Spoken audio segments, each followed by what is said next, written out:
Imagine opening Facebook and finding a job post that reads almost like this: Wanted.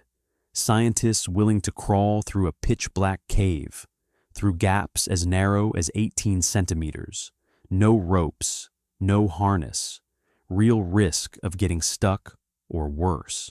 And one more requirement: you have to be small. Thin enough to fit through a passage most adults couldn't dream of squeezing into. No salary listed. No guarantee you'd find anything. And within 10 days, nearly 60 qualified scientists said yes. This isn't the setup to a horror movie. This actually happened, and it led to one of the most important fossil discoveries of the last century. This is the story of the team who called themselves the Underground Astronauts, and why the danger they walked into was only the beginning of a much stranger, much more meaningful story. In 2013, paleoanthropologist Lee Berger had a problem. Two recreational cavers had stumbled onto something extraordinary deep inside the Rising Star cave system in South Africa, a chamber packed with what looked like ancient hominin bones. But there was a catch, and it was a brutal one. To reach that chamber, you had to pass through a vertical chute so narrow that most adult bodies simply would not fit. Berger himself, an experienced field scientist, physically could not get through it. Neither could most of the world's leading paleoanthropologists. Berger needed a very specific kind of person, someone with real excavation experience, real caving skill, and a body small enough to survive squeezing through solid rock for hours at a time. So he did something almost nobody in his field had done before. He posted the request publicly on Facebook, and the response should tell you everything about how badly people wanted in on this. Within 10 days, almost 60 qualified scientists volunteered, not for money, not for guaranteed credit, for the chance to be first. Now, before we go further, let's sit inside what these people were actually signing up for, because the danger here wasn't exaggerated for drama. It was real, and it was constant. The 6 scientists eventually selected worked in 6-hour shifts, crawling through passages tight enough to scrape against their bodies on both sides at once, some sections narrowing to just 18 centimeters wide. To put that in perspective, that's roughly the width of a shoebox.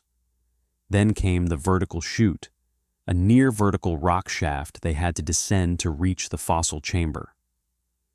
And here's the detail that should genuinely unsettle you. They did this without safety harnesses. No rope system catching them if something went wrong. No quick way out if a passage collapsed or a body got wedged in stone. Just 6-hour shifts, repeated day after day, retrieving fossil material from a completely lightless chamber deep underground. Over the course of the excavation, this team recovered more than 1,550 specimens, representing at least 15 different individuals. That number alone would make this one of the richest single hominin fossil sites ever found. But they earned every fragment of it crawling through rock in total darkness with nothing to catch them if things went wrong. So, naturally, the story that spread publicly focused on the danger and the striking recruitment detail scientists wanted must be small. And if you stopped there, you'd walk away thinking this team was chosen for one trait and one trait only: body size. But that framing misses almost everything interesting about who these 6 people actually were. Because in reality, this wasn't 6 random small-bodied cavers pulled off the street. This was 6 credentialed scientists, each with a completely unrelated area of deep expertise, who happened to also meet the physical requirements. The team consisted of Hannah Morris, Marina Elliott, Becca Peixoto, Alia Gurtov, Lindsay Eves, and Ellen Feuerriegel. And when you actually look at what each of them studied, the the just thin women narrative falls apart almost instantly. One of them was working on a question about ancient human diets, using microscopic analysis of tooth wear to figure out whether hominins living roughly 1.8 million years ago ate differently depending on the season, essentially reconstructing ancient eating patterns from scratches invisible to the naked eye. Another had written her doctoral thesis on something almost poetically unrelated to caves at all: the hidden escape routes and survival strategies of people who fled slavery into the Great Dismal Swamp. 6 people, 6 specialties, united by nothing but caving skill and a body small enough to fit through solid rock. The thin requirement wasn't the whole story. It was just the entry fee to get into a room full of genuinely serious scientific minds. And speaking of that swamp researcher, her name was Becca Peixoto, and there's a detail here that almost nobody talks about, a detail that feels less like a coincidence and more like something out of a novel.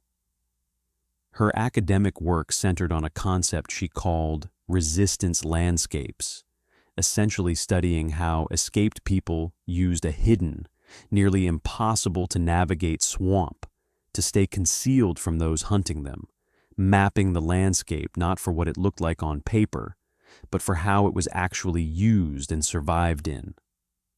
Now hold that idea for a second. A landscape designed by nature to stay hidden, nearly unreachable, understood only by those willing to move through it on its own difficult terms. And then think about where Peixoto ended up spending her weeks, crawling through one of the most concealed, nearly inaccessible chambers on the planet, a space so hard to reach that it had likely kept its secret safe for hundreds of thousands of years. A scientist who studied hidden places used to escape detection, recruited into one of the most hidden places on Earth. Whether or not that's poetic coincidence, it's the kind of detail that never makes it into the standard version of this story, and it should. Now you'd think a discovery this significant, executed by scientists this qualified, would be universally celebrated. It wasn't, at least not immediately. The Facebook recruitment method itself triggered real backlash within academic circles. Some researchers openly questioned whether posting a public call for cavers on social media was even appropriate for a scientific excavation of this magnitude. And it didn't stop there. As the dig progressed, Berger documented the process through daily blog updates and multiple radio appearances, a level of public transparency that some in the field found genuinely unusual, even inappropriate. Some experts started describing the entire excavation as more of a media spectacle than a rigorous scientific process. Which raises a fair question. Was this really about telling the public a good story, or was there something more deliberate happening here? A philosophy about how science itself should be shared? Because here's what almost never gets mentioned when people talk about the backlash. This openness wasn't just a marketing choice. It was a direct challenge to how paleoanthropology has traditionally operated. In most cases, when a major fossil is discovered, it disappears behind closed doors for years, sometimes decades, accessible only to a small circle of senior researchers before the wider scientific community, let alone the public, ever gets to examine it. Berger's team did the opposite. The excavation data was published in open access journals and digitally scanned specifically so the largest possible number of scientists could study and contribute to the findings, rather than restricting access to a privileged few. In other words, the very same openness that drew criticism was also a quiet rebellion against decades of scientific gatekeeping. The Facebook post wasn't just a recruitment strategy. It was the opening move in a much bigger argument about who gets to own a discovery like this. And that argument gets even more interesting when you realize just how much bigger this project actually was than the six-person team suggests. The 6 underground astronauts became the face of the expedition, the ones crawling through darkness, the ones featured in headlines. But behind them stood a much larger, far less visible operation. More than 60 specialists in total, geologists, digital modeling experts, and researchers from a wide range of disciplines, all working together in a structure that broke away from the traditional model of a single lead scientist hoarding a discovery for themselves. The 6 women were the dramatic entry point into this story, but they were only the visible edge of a massive collaborative machine working to bring this discovery into the light, deliberately and for everyone. Which brings us to the detail that ties this entire story together, the one piece that turns a story about caving danger into something closer to an origin myth. When the excavation team needed a name for the chamber they'd spent weeks risking their safety inside, they didn't choose something clinical or forgettable. They named it the Naledi chamber, incorporating the Sotho word for stars. And when it came time to name the species itself, the fossils pulled from that same chamber, they chose Naledi, Sesotho, for star. Now go back to that nickname, the underground astronauts, the one that sounds like clever media branding, a catchy comparison dreamed up for headlines. It isn't just branding, it's an accidental echo of the species' actual scientific name. A team of astronauts discovering stars buried underground. Whether that connection was intentional or not, it's almost impossible to ignore once you see it. Scientists who squeezed through solid rock in total darkness, without ropes, without guarantees, ended up pulling something called star out of the ground and became known, quite literally, as astronauts of the underground. So, what do you actually take away from all of this? Not just that 6 small, brave people crawled into a dangerous cave. That's the surface level version. The real story is about who those 6 people actually were, PhDs with unrelated, hyper-specific expertise, one of them eerily connected by academic theme to the very cave she entered. It's about a recruitment method that caused real backlash, but also forced open a conversation about who gets to control scientific discovery. And it's about more than 60 scientists working together, choosing collaboration and transparency over the old model of hoarded, gate-kept fossils.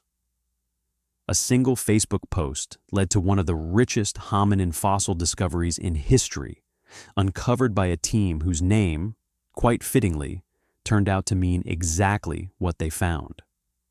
So, here's what I want to know from you. Was this recruitment method, small stature required, posted publicly on Facebook, brilliant, resourceful science communication, or did the backlash have a point about the professionalism of how it was done? Let me know your take in the comments. I'd genuinely like to hear both sides of this. And if this story pulled you in the way it pulled me in, subscribe, because there are more strange, human, barely told chapters of the Naledi story still waiting to be uncovered.